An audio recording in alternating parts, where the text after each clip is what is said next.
Fala galera, tranquilidade? No último vídeo explicamos o funcionamento básico do sistema político brasileiro e agora vamos aprofundar o tema e tirar dúvidas mais comuns.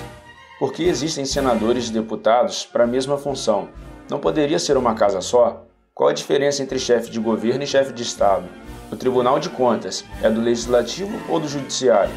Acompanhe o vídeo que tu vai entender todos esses detalhes de forma fácil. Pega a visão.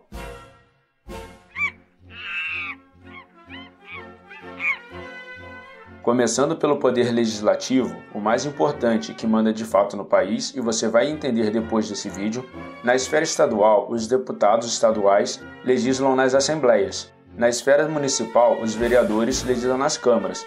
E por que na federal tem a divisão de senadores e deputados federais?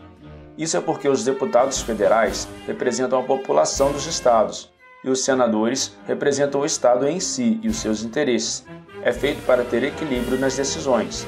Se um estado tem mais pessoas, vai ter muito mais deputados que outros de menor população, mas o número de senadores vai ser o mesmo. Se não existisse a Câmara dos Deputados, os estados com mais pessoas ficariam mal representados, e se não existisse o Senado, os estados com menos pessoas não teriam votos, entendeu? Cada casa elabora leis que devem ser revisadas pela outra. Não pode haver lei no Brasil sem a aprovação do Legislativo. As leis aprovadas pelo Legislativo também passam pelo Executivo.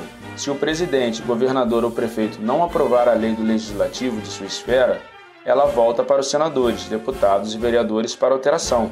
Eles podem insistir na lei e usar recursos para que a lei seja aprovada mesmo sem o Executivo, caso haja maioria no Congresso ou nas câmaras. O Legislativo aprova ou não o orçamento do Executivo, que deve explicar como vai usar o dinheiro do povo. E se caso alguém do Executivo estiver fazendo alguma coisa errada, ele presta contas para o Legislativo. É o que acontece, por exemplo, nas CPIs, com o auxílio do TCU, o Tribunal de Contas da União. O Tribunal de Contas da União é considerado não ligado diretamente a nenhum poder, sendo independente como o Ministério Público. Porém, alguns autores o consideram como integrante do Poder Legislativo. São 3 senadores por estado, independente do número de habitantes, e no caso dos deputados federais, de 8 até 70 parlamentares por estado, dependendo do tamanho. O número total não pode passar de 513, e os senadores são eleitos para mandatos de 8 anos e não 4. Falando do Executivo, o presidente brasileiro exerce o cargo de chefe de Estado e de governo ao mesmo tempo. Quando representa o Brasil no exterior, como a Rainha Elizabeth faz na Inglaterra, faz a função de chefe de Estado. A função atual da Rainha Elizabeth está restrita à participação em cerimoniais e outras formalidades, como a entrega de títulos de nobreza e a recepção a governantes estrangeiros, entre outras funções do tipo. O presidente exerce como função de chefe de governo, dirigindo a administração federal e comandando as Forças Armadas, escolhendo livremente seus ministros sem interferência do parlamento. Quando o presidente está ausente, é sucedido em ordem pelo vice-presidente, presidente da Câmara dos Deputados, presidente do Senado Federal e, por último, presidente do Supremo Tribunal Federal. Terminando com o Judiciário, sem ele existir, as penas e indenizações não seriam julgadas de forma justa.